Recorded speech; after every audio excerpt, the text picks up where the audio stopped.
Bonsoir à toutes et à tous et bienvenue. Des dizaines de jeunes issus des communes de l'intérieur bloqués sur le littoral à cause du manque de place dans les vols de la compagnie Air Guyane. Révision d'avion, problèmes techniques, les contraintes poussent certains d'entre eux à rentrer chez eux en pirogue. C'est en cette période de fin d'année scolaire que cela se complique. Retour sur un drame, celui de ce jeune garçon de 8 ans décédé après une chute dans la cuve d'une ancienne station d'épuration citée à Pounou-à-Cayenne, une noyade accidentelle qui pousse le député Jean-Victor Castor et l'association CLCV à agir sur la problématique de réhabilitation des résidences sociales. Et puis en fin d'édition, ne manquez pas les préparatifs du spectacle de fin d'année des élèves du lycée Anne-Marie Javoué de Cayenne. Il s'intitule ce spectacle « Je te vois » et parle des relations entre parents, professeurs et élèves. Ça vaut le détour. L'année scolaire terminée et le retour à la maison est compliqué pour de nombreux jeunes de l'intérieur scolarisés sur le littoral. Ils se retrouvent bloqués en raison du manque de place dans les vols de la compagnie Air Guyane. Certains sont obligés de rentrer chez eux en pirogue. Le récit avec Laurent Marot et Abel Parnasse. Lycéenne à Cayenne, Doris attend les résultats du bac et le début des grandes vacances. Mais pour rentrer chez elle à Maripasoula, faute de place sur Air Guyane, ce sera un long voyage. Je prends le taxi pour partir de là jusqu'à Saint-Laurent. Il y a mes parents qui vont venir de là-bas. Et je vais remonter avec mes parents jusqu'à Talouenne. Tout le Maroni. Tout le Maroni, oui. Jeannette accompagne les jeunes Amérindiens de l'intérieur scolarisés sur le littoral. À la veille des grandes vacances, elle a été contactée pour une vingtaine d'élèves sans solution de transport aérien. Il y a des parents qui nous contactent pour pouvoir accompagner leurs jeunes qui sont stressés, le fait qu'ils ne peuvent pas non plus descendre chercher leur enfant. Donc on accompagne ces jeunes jusqu'à Saint-Laurent, de manière à ce qu'ils puissent prendre la pirogue pour remonter dans leur village. Pour les parents qui veulent rejoindre leurs enfants sur le littoral afin de faciliter leur retour, là aussi, c'est la galère. Il n'y a pas de vol. Il n'y a pas de place et parfois même on réserve la place. Et sauf lorsqu'on arrive le jour où on doit partir, le vol est annulé. Qu'est-ce qu'on fait? La collectivité territoriale de Guyane organise les voyages aériens des élèves de l'intérieur seulement pour les vacances de Noël et de Pâques. Ce membre du Grand Conseil coutumier appelle à une prise en charge globale et anticipée. Pour le moment, on bricole. On ne se dit pas que pendant toutes les vacances scolaires, toute l'année, y compris pour la rentrée et le départ en vacances d'été, en fait, toute l'organisation du transport de ces élèves, on parle de 400-500 élèves, est organisée de fait au fait. Et tant qu'on n'a pas ce raisonnement, on est confronté à des difficultés, à des problématiques que l'on sait au fait. Je veux dire, en décembre, on savait qu'on n'aurait pas suffisamment d'avions en juin pour le retour des enfants. Souvent critiqué, Air Guyane évoque de longue date l'inadaptation de la délégation de service public qui définit ses obligations et les aides de la CTG et de l'État. La DSP impose un nombre de vols à assurer chaque semaine, le même toute l'année, sans pouvoir adapter l'offre à la demande, déplore la compagnie. Cela fait 3 semaines qu'un garçon âgé de 8 ans est décédé suite à une chute mortelle dans la cuve d'une ancienne station d'épuration résidence à Pounou à Cayenne. Depuis, des travaux ont été effectués pour sécuriser le lieu de la noyade.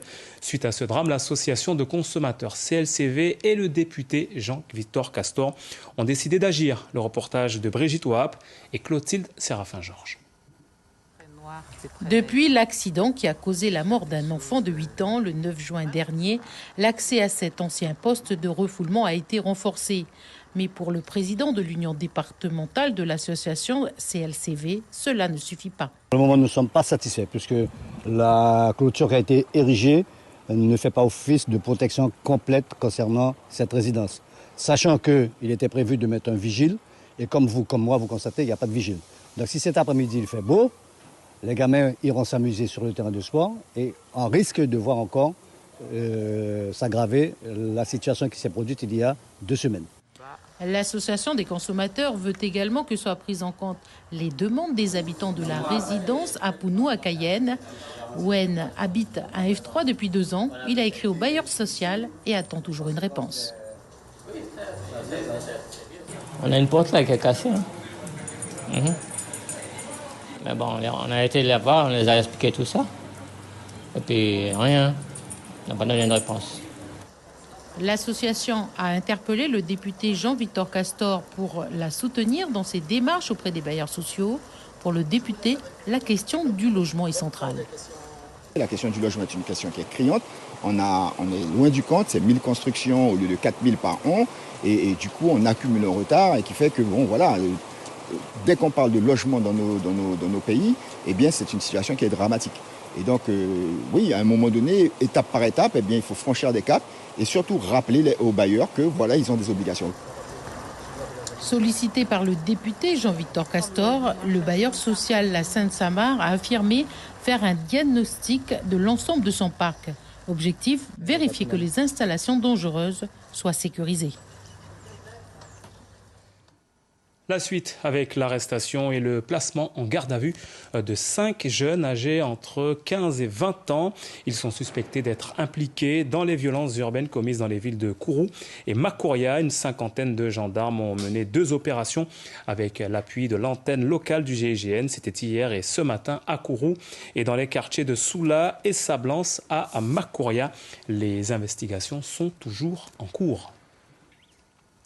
Bernard Jason sera inhumé le 5 juillet prochain. Le 18 juin dernier, ce jeune âgé de 25 ans, originaire du village Favar-Aroura, est décédé après avoir été percuté par un jet ski. C'était sur le fleuve Oyak. La famille se remet difficilement. On vous en parle en détail sur notre site internet, des articles signés Laurent Marot et Catherine Lama. Et puis notez que 10 policiers adjoints ont été placés en détention provisoire au centre pénitentiaire de Rémière-Montjoly pour trafic présumé de cocaïne. Ils sont dans l'attente de leur transfert dans l'Hexagone. Une affaire retentissante que l'on vous explique également avec beaucoup de précision sur notre site internet. Direction la Caraïbe à présent. En plus de la violence des gangs armés, Haïti fait face à une redoutable épidémie de choléra. Des camps de réfugiés à Port-au-Prince où des milliers de personnes s'entassent sont touchées. On fait le point avec Kelly Babo. Larmes aux yeux, cette femme ne peut contenir sa peine en recouvrant la dépouille de sa filleule âgée d'à peine 1 an. La petite fille est décédée quelques heures plus tôt du choléra. La veille, c'est un garçon de 6 ans qui a connu le même sort. Et c'est comme cela, presque tous les jours. Depuis ces derniers mois, les rares ambulances tentent de venir en aide aux réfugiés des différents camps de la capitale. Le choléra y fait rage, prenant sur son passage les plus vulnérables. 40% des cas concernent les enfants. Dans ces camps de fortune, des centaines d'Haïtiens vivent dans des conditions sanitaires déplorables, alors l'épidémie s'y propage à grande vitesse. Si moun bébé yo vinn pi mal y a joué dans tata yo mais qu'on a même arrivé non dernier là c'est côté nous jouer cas choléra mais dans choléra ça nous gagné des moun qui mourent déjà. À Port-au-Prince, l'insécurité atteint des niveaux records. Certains habitants n'ont d'autre choix que de fuir la terreur infligée par les gangs armés. Ces résidents vivaient il y a encore quelques mois à Cité Soleil. Ils ont quitté leur maison sans avoir nulle part où aller. Almikar est l'un de ceux qui les a accueillis dans son arrière-cour, transformé en camp d'urgence. Ce que j'ai fait, c'est dire à tout le monde de sortir de la rue et de venir dans la cour de ma maison. J'ai de l'espace ici, alors je leur propose de rester nus. Depuis la fin de l'année dernière, Haïti est confronté à une résurgence de choléra après une absence de 3 ans. Près de 800 personnes sont décédées selon les chiffres officiels. Une épidémie qui ressurgit dans un contexte d'insécurité et de difficultés d'accès aux soins. Hier, les Pays-Bas ont effectué un grand pas. Le roi Willem-Alexander a officiellement présenté ses excuses aux descendants d'esclaves lors de la commémoration de la fin de l'esclavage dans les colonies néerlandaises. Les détails avec Alban Lucien. Aujourd'hui, je me tiens devant vous en tant que roi et membre du gouvernement. Aujourd'hui, je vous présente mes excuses personnellement. 6 mois après son Premier ministre, c'était au tour du roi des Pays-Bas de présenter sous les acclamations ses excuses officielles pour l'implication de son pays et de sa dynastie dans l'esclavage. Je ressens cela profondément, dans mon cœur et dans mon âme. Une prise de parole forte à l'occasion du Ketikouti pour briser les chaînes, le nom de la commémoration de la fin réelle de l'esclavage dans les colonies néerlandaises il y a 150 ans. Pour l'occasion, des milliers de descendants d'esclaves du Suriname ou des Antilles néerlandaises étaient présents ce samedi à Amsterdam. Et parmi eux, certains sont restés sur leur faim. Honnêtement, je me sens bien, mais j'attends toujours quelque chose de plus que des excuses. Des réparations, par exemple. Vous pouvez leur pardonner, mais vous n'oublierez jamais. Ça fait partie de votre culture.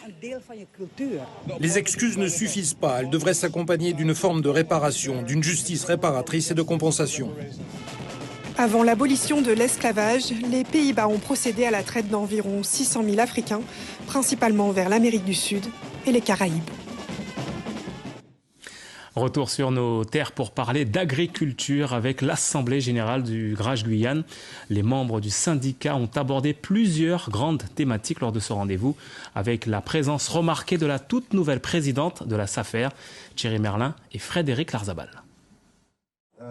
Qu'est-ce qu'on peut dire dans ce PPREA? L'Assemblée générale ordinaire du Grage, du groupement régional des agriculteurs de Guyane, ce matin à Montsinéry. Le syndicat agricole, qui revendique pas moins de 200 adhérents sur tout le territoire, tenait à l'occasion de ce rassemblement à échanger. Sur place, des ateliers et des débats récurrents concernant, entre autres, le plan de développement annuel agricole et la souveraineté alimentaire.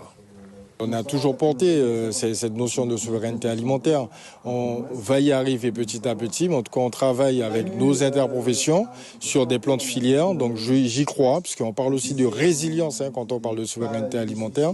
Donc j'y crois, de toute façon le Grage est pleinement associé donc, dans cette démarche. La question foncière est souvent revenue au cours des discussions avec l'installation des jeunes agriculteurs.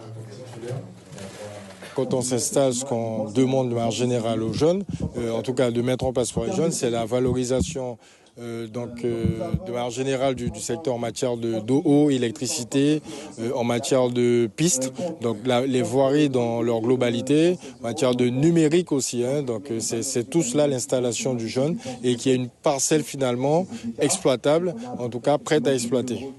Trésorier au sein du Grage, Joël Villarsin souhaite adosser à son syndicat une association pour le développement économique et rural dont l'une des principales missions reste la formation agricole.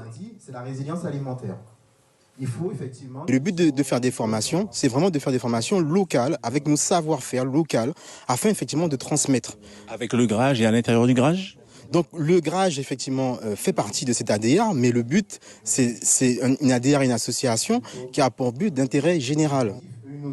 Présente lors de cette assemblée générale la toute nouvelle présidente de la SAFER qui souhaite rassurer ses militants agricoles. Moi, ce que je souhaite, c'est effectivement des syndicats comme cela, c'est qu'ils nous disent, eux, ce qu'ils souhaitent, les conditions d'installation, comment ils voient effectivement l'action même de la SAFER sur le terrain. C'est aussi l'objet des réunions qu'on fait depuis une semaine sur le terrain, mais là, d'une manière très claire, devant les militants de ce syndicat-là, c'est qu'ils nous parlent et qu'on voit un peu avec eux comment nos relations de travail pour être efficaces pour le monde agricole. Au terme de cette assemblée générale, le Grage a effectué le renouvellement partiel de son conseil d'administration. Jean-Yves Tarcy, l'actuel président, devrait de nouveau être plébiscité d'ici le mois de septembre prochain. Le Grage est en tout cas en ordre de bataille dans la perspective des élections à la Chambre d'agriculture programmées en 2025. Elle fait la fierté de la terre guyane, justement. La sprinteuse Jemima Joseph a frappé fort ce week-end lors du championnat de France Espoir Élite d'athlétisme qui a eu lieu cette année à Fontainebleau. Elle est en excellente forme puisqu'elle a remporté le titre sur 100 et 200 mètres. Un temps de 11 secondes et 43 centièmes sur 100 mètres et 23 secondes et 19 centièmes sur 200 mètres. De bon augure pour les prochaines échéances à venir, notamment le championnat de France Élite du 28 au 30 juillet prochain. Et autre performance guyanaise, celle de Laurine Maxwell, licenciée à Athlée 91 dans l'Essonne, en région parisienne. Elle décroche le titre de vice-championne de France Espoir en saut en hauteur cette fois. Elle a brillamment franchi la barre des 1,80 m. Les compétitions sportives ont lieu malgré le contexte social dans l'Hexagone. C'était aussi le cas pour le Carnaval tropical de Paris qui signe son retour sur les Champs-Élysées pour la 21e édition. Une trentaine de groupes a offert le spectacle aux 200 000 spectateurs venus apprécier l'ambiance. Le reportage de Nora Nonet et Thierry Lersin. C'est parti. Voilà. 13h pile, le carnaval tropical de Paris s'élance. Des incertitudes sur le maintien de l'événement jusqu'à la veille. Les émeutes qui secouent la France depuis 5 jours ont fait hésiter les organisateurs. Je suis un peu ému parce que d'être sur les Champs-Élysées, la plus belle avenue du monde, pour dire au monde que c'est ça la France. Cette France diverse, cette France augmentée, cette France des 3 océans, cette France populaire également, qui sait réaffirmer ce que nous sommes, des républicains. De Dunkerque à la Bolivie, en passant par la Guyane avec les Touloulous, tous les styles de carnaval défilent sur les pavés parisiens. Ce groupe à caisse vient de Bondy, en région parisienne. Il est composé de plus de 80 danseurs et musiciens, bien décidés à séduire le jury. On a bien répété tous ensemble, donc au niveau de la cohésion, c'est génial. Et c'est notre premier carnaval de Paris, donc on est très heureux d'être là. Donc on a voulu vraiment représenter le rouge pour dire que musicalement et au niveau des chorégraphies, on essaie d'apporter le feu dans un monde avec beaucoup de paix. C'est pas le feu pour dégrader, c'est vraiment le feu pour apporter la joie et la bonne humeur aux gens. Rouge, rose, doré. Cette année, le thème du carnaval, les couleurs du monde. Un spectacle que le public partage sur les réseaux sociaux. C'est vraiment une bonne émotion qu'on ressent et c'est impressionnant comment le thème il est, c'est magnifique. Les Antillais, Guyanais, Réunionnais sont bien sûr présents. Ils participent à la fête, même s'ils auraient souhaité débouler sur les Champs-Élysées avec les carnavaliers. C'est vrai, sans barrière, ça aurait été beaucoup mieux. J'ai assisté à d'autres carnavals sans barrière, mais bon, on joue le jeu. Si le carnaval, c'est la fête, c'est aussi un exutoire et l'occasion de faire passer certains messages. Aujourd'hui, on est obligé de payer presque 1 200 € pour aller aux Antilles. On est obligé de prendre des prêts pour payer des billets d'avion, c'est pas normal. En fin de défilé, un jury délibère sur l'originalité des costumes et des chorégraphies. Les lauréats seront annoncés en septembre. On reste dans la sphère musicale pour terminer, mais en y ajoutant un parfum de comédie. Il s'agit d'un spectacle de fin d'année des élèves du lycée Anne-Marie Javoué de Cayenne. Il s'intitule ce spectacle « Je te vois » et parle des relations entre parents, professeurs et élèves. Ça vaut le détour. Vanessa Etienne et Karl Constable.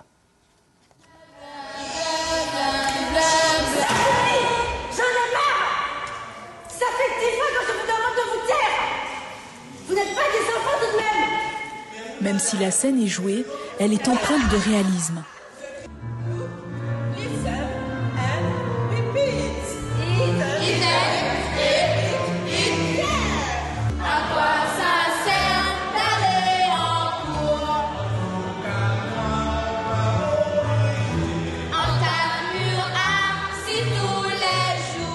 En chanson et sur le ton de la légèreté, ce spectacle aborde les difficultés du rapport prof-élève, un quotidien dans les salles de cours parfois pas simple, et le défi éducatif auquel doivent faire face parents et enseignants.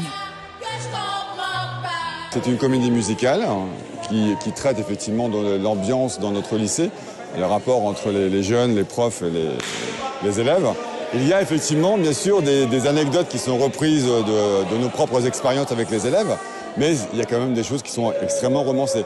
Mais ça permet quand même d'indiquer, je dirais, au public qui va venir voir le spectacle, quels sont en fait un peu les inconvénients, les avantages du métier, la difficulté de ce métier, que ce soit pour les adultes et la difficulté aussi d'être élève, parce que c'est pas évident. Nos élèves sont, particulièrement Anne-Marie Javoué, sont des élèves qui fonctionnent beaucoup à l'affectif. Et donc on doit être vraiment dans la bienveillance, on doit être dans l'accompagnement collectif et individuel. Et c'est ça notre force, c'est ça qui nous fait avancer et qui fait avancer les élèves aussi. Selon vous, comment vous pouvez qualifier la relation prof-élève ? L'année se termine et dans cette salle de classe, c'est l'heure du bilan.